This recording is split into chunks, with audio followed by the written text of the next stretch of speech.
আসসালামু আলাইকুম। আমন্ত্রণ জানাচ্ছি গল্পের ঝুড়ি বাই পিয়াস চ্যানেলের পক্ষ থেকে। আপনাদের সাথে আছি আমি পিয়াস। আপনাদের আমন্ত্রণ জানাচ্ছি শ্রদ্ধেয় লেখক হুমায়ুন আহমেদের দেয়াল বইয়ের পঞ্চম পর্বে। তো আমরা সরাসরি গল্পে চলে যাচ্ছি।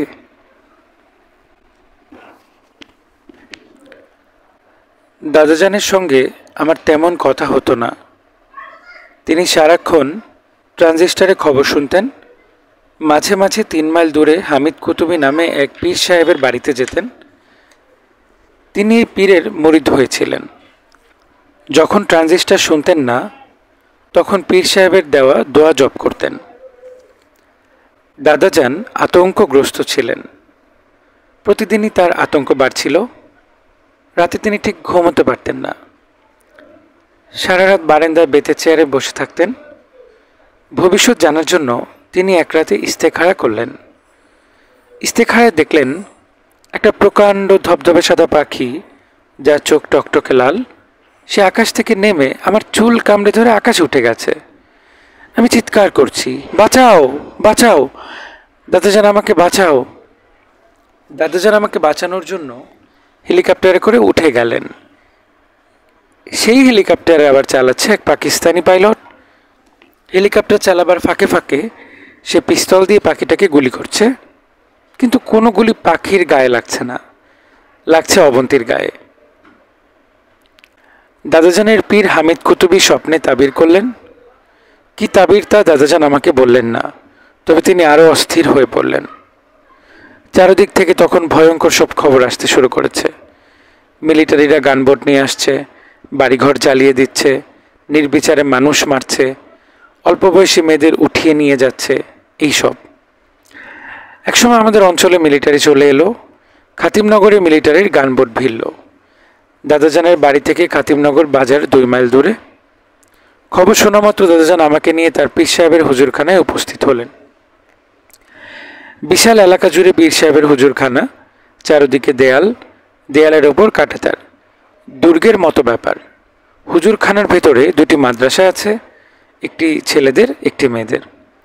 2টি হাফিজি মাদ্রাসা। কোরআন শরীফ মুখস্থ করানো হয়। হুজুরখানার পেছনে পীর সাহেবের দোতলা বাড়ি। একতলায় থাকেন পীর সাহেবের প্রথম স্ত্রী, তার কোনো সন্তানাদি নাই।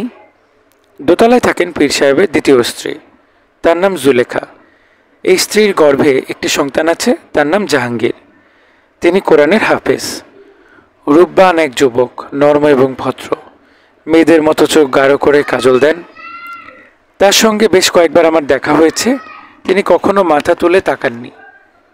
হুজুরখানায় পুরুষদের মেয়েদের দিকে চোখ তুলে তাকানোর নিয়ম নেই।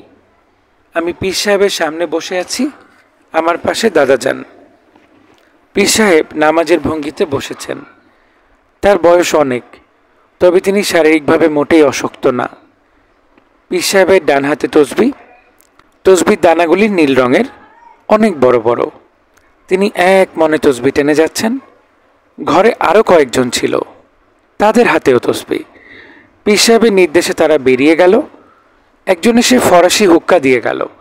পীর সাহেব হুক্কায় টান দিতে দিতে বললেন, সরফরাজ, তোমার এই নাতনির মা বিদেশিনী, সেটা জানলাম। তার ধর্ম কি? খ্রিস্টান, ক্যাথলিক খ্রিস্টান।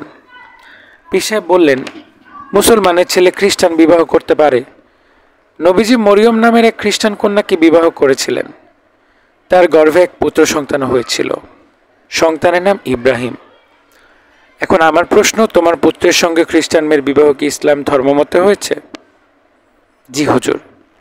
আলহামদুলিল্লাহ, এটা একটা সুসংবাদ। তুমি তোমার নাতনিকে আমার এখানে রাখতে চাও? জি জনাব। মেয়ের বাবা কোথায়? মেয়ের বাবা কোথায় তা তো আমি জানি না। আমার ছেলে 3 বছর বয়সের মেয়েকে এনে আমার কাছে রেখে স্পেনে চলে যায়। এরপর আর তার খোঁজ আমি জানি না। সে কি জীবিত আছে? তাও তো জানি না। পীর সাহেব বললেন, জিনের মাধ্যমে তোমার পুত্রের সংবাদ আমি এখানে দিতে পারি, সেটা পরে দেখা যাবে। এই মেয়ের নাম কি? অবন্তী। এটা আবার কেমন নাম? তার বাবা রেখেছে। সন্তানের সুন্দর ইসলামী নাম রাখা মুসলমানের কর্তব্য। আমি এই মেয়ের নাম রাখলাম মাইমুনা। মাইমুনা নামের অর্থ ভাগ্যবতী। দাদাজান চুপ করে রইলেন। পীর সাহেব আমার দিকে তাকিয়ে বললেন, তুমি কি কোরআন মজিদ পাঠ করতে পারো? আমি বললাম, পারি। কে শিখিয়েছে? তোমার খ্রিস্টান মা? না, আমার দাদাজান আমার জন্য একজন হুজুর রেখে দিয়েছিলেন। হুজুরের নাম বলবো? পীর সাহেব বললেন, নাম বলতে হবে না, তুমি কথা বেশি বলো, কথা কম বলবে। তোমার অজু আছে? জি না। যা, অজু করে এসে আমাকে কোরআন মজিদ পাঠ করে শোনাও। সূরা ইয়াসিন পাঠ করবে। আমি সূরা ইয়াসিন পড়লাম।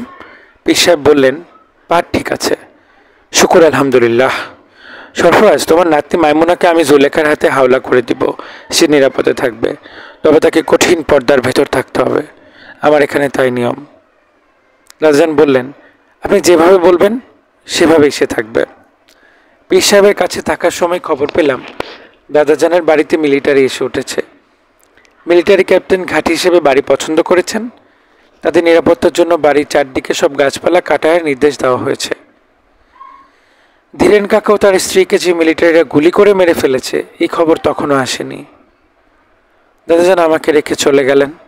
যাওয়ার আগে অনেকক্ষণ জড়িয়ে ধরে কাঁদলেন।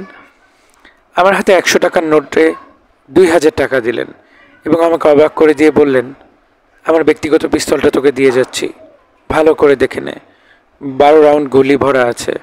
সেফটি ক্যাচ অবস্থায় টিগারে গুলি চাপলে গুলি কিন্তু বের হবে না। সেফটি ক্যাচ কিভাবে বন্ধ করতে হয় দেখ, এইভাবে। আমি বললাম, সেফটি ক্যাচ খোলার কায়দা জেনে আমি কি করব? কাকে আমি গুলি করে মারব? দাদাজান বললেন, কাউকে মারবি না, জিনিসটা জানা থাকলো। আমি বললাম, তুমি কোথায় যাবে? দাদাজান বললেন, জানি না কোথায় যাব, ঢাকায় যেতে পারি। মিলিটারিরা তোমার বাড়ি দখল করে বসে আছে, তাদের কিছু বলবে না? না। পীর সাহেবের এই বাড়িতে আমি কতদিন থাকবো? মিলিটারি গোষ্ঠী বিদায় না হওয়া পর্যন্ত থাকবি। আমি মাঝে মধ্যে এসে তোর খোঁজ নিব। পিস্তলটা লুকিয়ে রাখবি, পিস্তলের বিষয়টা যেন কেউ না জানে। কেউ জানবে না। পীর সাহেবের বাড়িতে আমার জীবন শুরু হলো। খুব যে কষ্টকর জীবন ঠিক তা না। দোতলার সর্বোত্তর একটা ছোট্ট ঘরে আমাকে থাকতে দেওয়া হলো। ঘরের একটাই জানালা, এই জানালা দিয়ে কিছুই দেখা যায় না। জানালার সামনেই বট গাছের সাইজের এক কড়াই গাছ। ঘরে আমি একা থাকি। শুধু রাতে সালমা নামে এক মধ্যবয়স্ক এক দাসী মেঝেতে পাটি পেতে ঘুমায়। তার চেহারা কদাকর, মুখে বসন্তের মতো দাগ, একটা চোখ নষ্ট, কিন্তু মানুষ হিসেবে সে অসাধারণ। মানসিক সৌন্দর্যের কাছে তার শারীরিক ত্রুটি সম্পূর্ণ ঢাকা পড়ে গিয়েছিল। প্রথম রাতে সে আমাকে বলল, আম্মাজি আপনি ভয় পাইয়েন না, আমি আসি। আমি বললাম, ভয় পাবো কি জন্য? সালমা বলল, আপনার বয়স অল্প, আপনি হুরের মতন সুন্দর, কিংবা কে বলবে হুরের চেয়েও সুন্দর। আমি তো আর হুর দেখি নাই। আপনার মতো মেয়ে ছেলেরে কাইকে কাইকে বিপদ। আপনি সাবধানে চলবেন। আমার একটাই নয়ন, এই নয়ন আপনার উপরে রাখলাম। আমি বললাম, একটা নয়ন আমার উপরে রেখে দিলে কাজকর্ম করবেন কিভাবে? তার চেয়ে বড় কথা, নয়ন আপনি আপনার উপরেই রাখছেন কি জন্য? সালমা বললেন, ছোট মার হুকুম। ছোট মা হলো পীর সাহেবের দ্বিতীয় স্ত্রী, তার নাম জুলেখা বিবি। তার একটাই সন্তান জাহাঙ্গীর। জাহাঙ্গীর কোরআনের হাফেজ।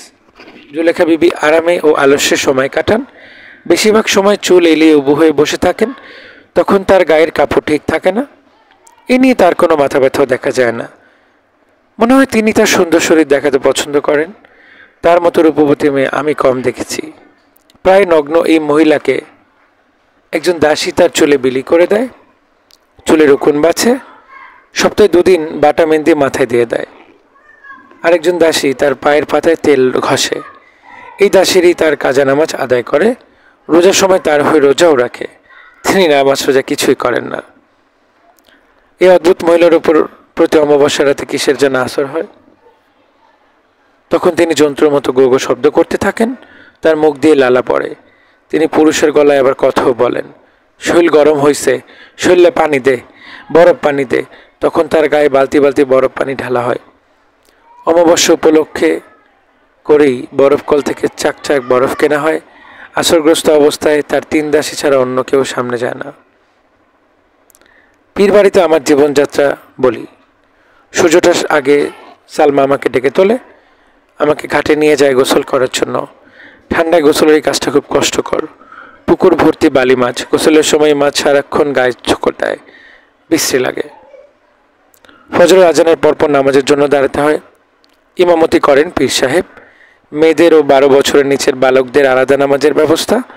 পুরুষদের নামাজ ও মেয়েদের নামাজ একই সঙ্গে হয়, তবে মাঝখানে দেয়াল আছে। নামাজের সময় মেয়েরা ইমামকে দেখতে পারে না, তবে তার কথা শুনতে পারে। ফজরের নামাজের পরপর মেয়েরা যে যার ঘরে চলে যায়। এই সময় বাধ্যতামূলকভাবে সবাইকে কোরআন পাঠ করতে হয়। সকালের নাস্তা ডাক এলে কোরআন পাঠ বন্ধ হয়। নাস্তা হিসেবে থাকে রাতের বেলার বাসি পোলা ও বাসি মাংস। জোহরের নামাজের পর দুপুরে খাওয়ার ডাক আসে। দুপুরে গণ খাবার রান্না হয়। প্রতিবারই 150 থেকে 200 মানুষ খায়। বাড়ির মেয়েরা এই খাবার খেতে পারে, কিংবা নিজের জন্য মাছ ডাল সবজিও খেতে পারে। ঈশান নামাজের পর রাতের খাবার পীর বাড়ির বাইরে কেউ খেতে পারে না।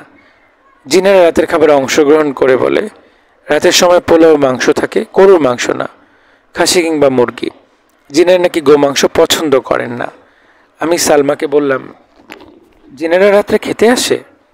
সালমা বলল, সব দিন আসে না, মাঝে মধ্যে আসে। পীর বাবার জিন সাধনা, এই কারণেই আসে। মাসে একবার জিন মিলাদ পড়ে। আপনি জিন দেখেছেন? আমি জিন দেখি নাই তো একবার তার আর মিলাদ দেখছিলাম। জিনের কানাকোনা, মেয়েছেলের মতো গলা। মিলাদে এসেছে জিন মূল্যকে তবরক ছিল, সবুজ কিশমিশ। খেতে কেমন? মিষ্টি, সামান্য ঝালভাবও আছে। আপনি যখন আসেন, যখন জিনের মিলাদ নিজের চোখে দেখবেন, জিন মূল্যকের ফল ফ্রুট ইনশাল্লাহ খাবেন।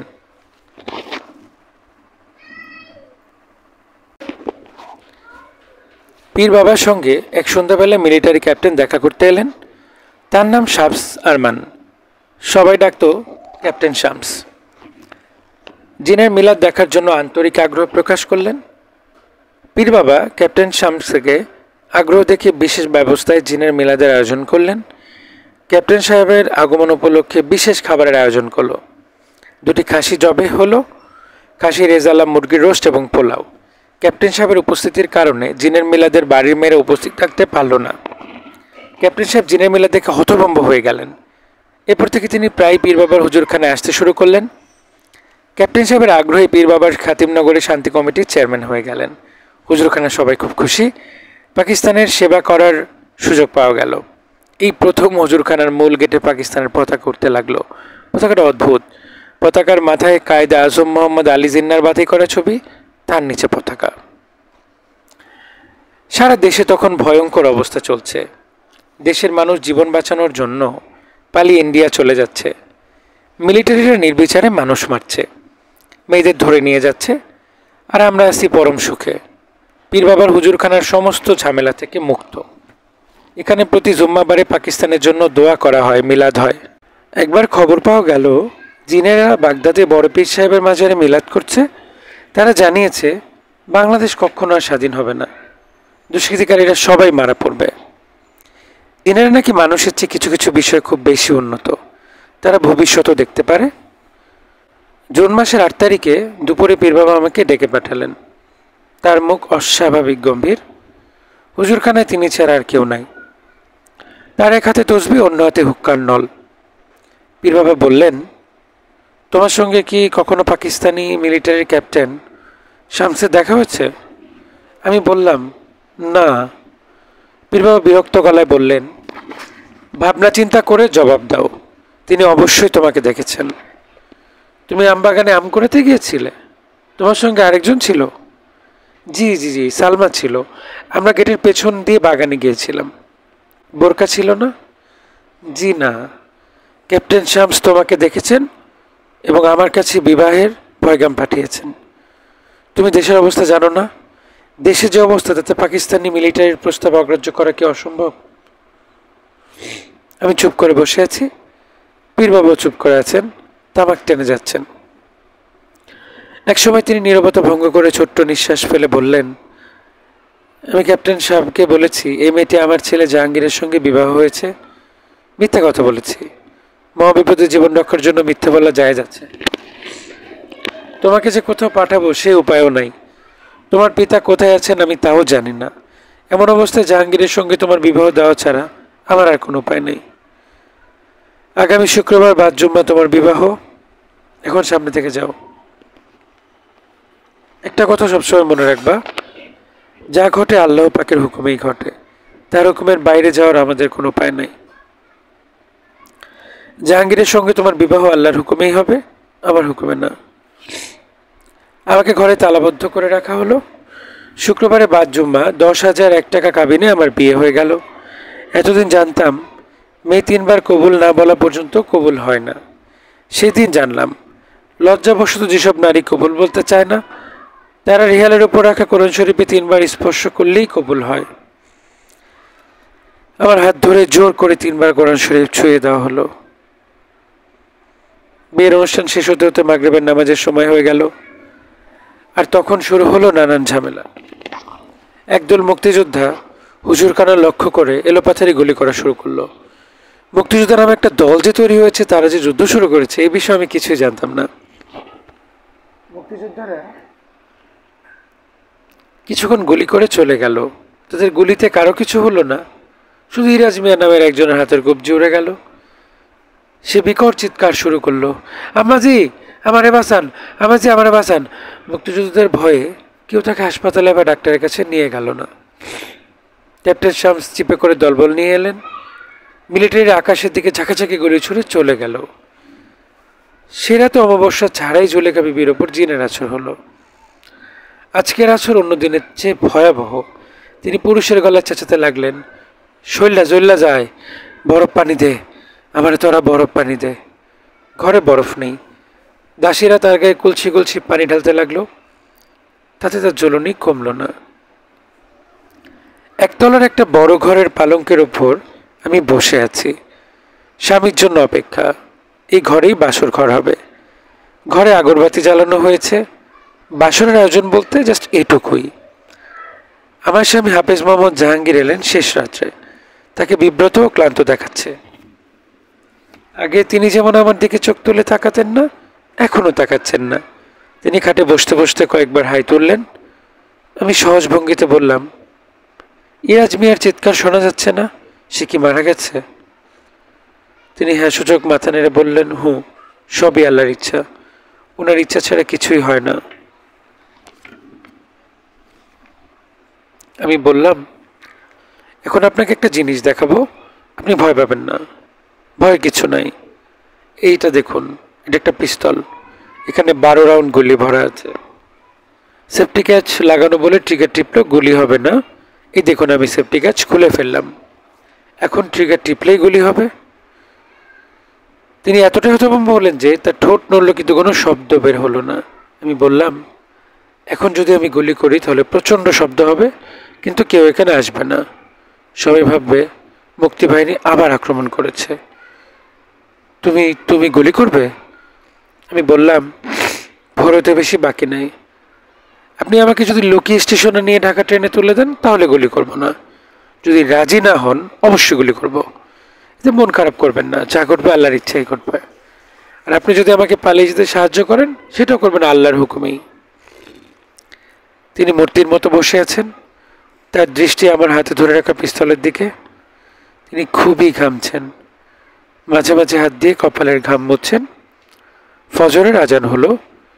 তিনি বললেন, চলো তোমাকে শ্যামগঞ্জের দিকে রওনা হই। সকাল 9টায় একটা ট্রেনই ভৈরব হয়ে ঢাকায় যায়।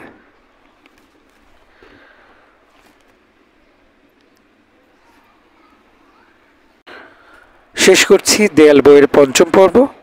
আপনাদের পরবর্তী 6ষ্ঠ পর্ব শোনার জন্য আমন্ত্রণ রইল। ততক্ষণ পর্যন্ত সকলে ভালো থাকবেন, সুন্দর থাকবেন। আল্লাহ হাফেজ।